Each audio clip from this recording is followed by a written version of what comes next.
Dear friends, good day. Today is Tuesday, and we are number 121 in our inspiration series. And I want to talk about something very fascinating.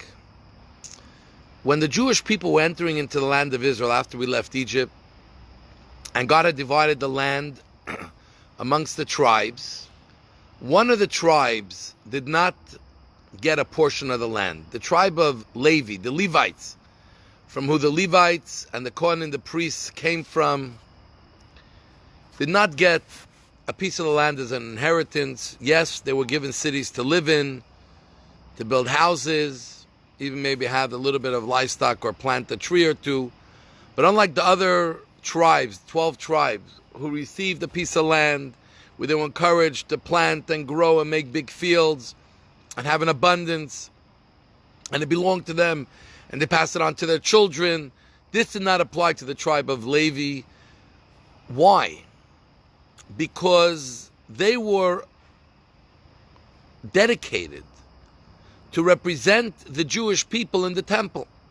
So all of the work that had to happen in the temple, which was the center of Jewish life, every single day of the year, every moment, these were the families, the tribe of Levi, the priests and the Levites, who did all the work in the temple, representing the Jews to God and representing God to the Jewish people. So why should they not have an inheritance? Why should they not have a piece of land? And we're told, Hashem hu nachalosei. They had an inheritance. It wasn't a piece of property. It wasn't a physical asset. Their inheritance was God.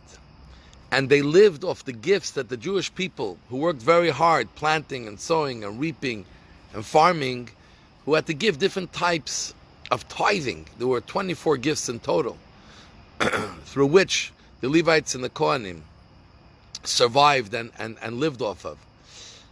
But their inheritance is God.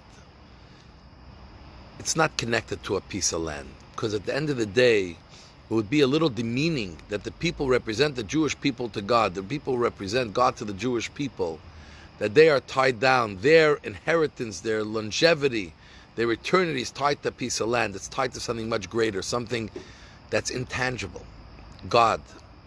And this opens up to something we have to think.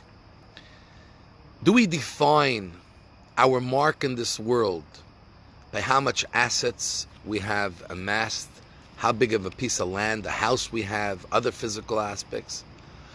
Or could we be tied to ideas, that we are tied to a God, a truth, a duty, a responsibility, a mission?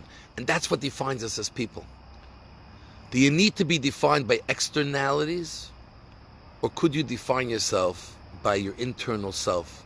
Stand on your own. Everything you have is just there to serve what's really your true anchor inside of you, your true inheritance.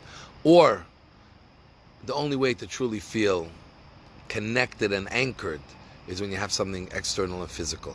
And for most of the Jewish people, it was external and physical. It was holy land, it was important. They had many laws connected to it, and God was obviously part of their life every moment, but still it was connected to something physical. But the Kohanim and the Levites taught us that you don't have to be connected to something physical to make a mark, to have longevity, to leave a legacy, to really make your life meaningful. And in a time of COVID, when our reach in the term of physical experiences and assets is a little limited. There was a time at the beginning when we couldn't even go to a country house, even if you owned one. And today, in certain countries, they can walk into your house, the police or the army, unfettered, without any warrants, and just to check, and if you're complying, you own nothing. So how do we define ourselves? By our assets, and be able to lock the door and no one else has rights to my house, only me? Or by what's inside of us, who we really are, what our character is, what I believe, what I feel is the truth that I'm trying to live by and defend. Something to think about. But in the Torah it clearly says that the true inheritance is when you're not tied to something that's in one place and that holds you back. True inheritance when you're tied to something that lifts you up. The truth lifts you up. Doesn't hold you down to one place. Doesn't hold you down to one idea. Doesn't hold you down to one group. The truth is today, tomorrow, yesterday, all peoples. So God bless you. Let's find our true definition and our true anchor. Be well and have a great day.